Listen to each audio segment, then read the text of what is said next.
ಭಾರತೀಯ ಬಾಹ್ಯಾಕಾಶ ಸಂಶೋಧನಾ ಸಂಸ್ಥೆ ಇಸ್ರೋದ ಹಾಲಿ ಅಧ್ಯಕ್ಷ ಸೋಮನಾಥ್ ಅವರ ಅಧಿಕಾರಾವಧಿ ಮುಗಿಯುತ್ತಿದ್ದು ಜನವರಿ 14ರಂದು ಹೊಸ ಅಧ್ಯಕ್ಷರಾಗಿ ಡಾಕ್ಟರ್ ವಿ ನಾರಾಯಣನ್ ಅವರು ಅಧಿಕಾರ ವಹಿಸಿಕೊಳ್ಳುವರು.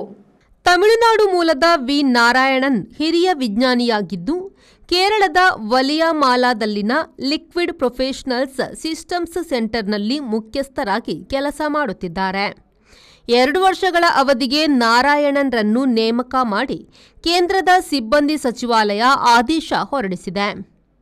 ಕನ್ಯಾಕುಮಾರಿಯ ನಾಗರ್ಕೋಯಿಲ್ ಬಳಿಯ ಮೆಲಕಟ್ಟು ಎಂಬಲ್ಲಿ 1964ರಲ್ಲಿ ಜನಿಸಿದ ನಾರಾಯಣನ್ ಕರಗಪುರ ಐಐಟಿಯಲ್ಲಿ ಕ್ರಯೋಜೆನಿಕ್ ಇಂಜಿನಿಯರಿಂಗ್ ಎಂಟೆಕ್ ಮತ್ತು ಪಿಎಚ್ಡಿ ಮಾಡಿದ್ದಾರೆ.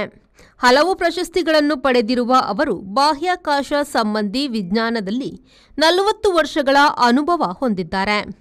ಬ್ಯೂರೋ ರಿಪೋರ್ಟ್, ವಿ4 ನ್ಯೂಸ್, ಬೆಂಗಳೂರು.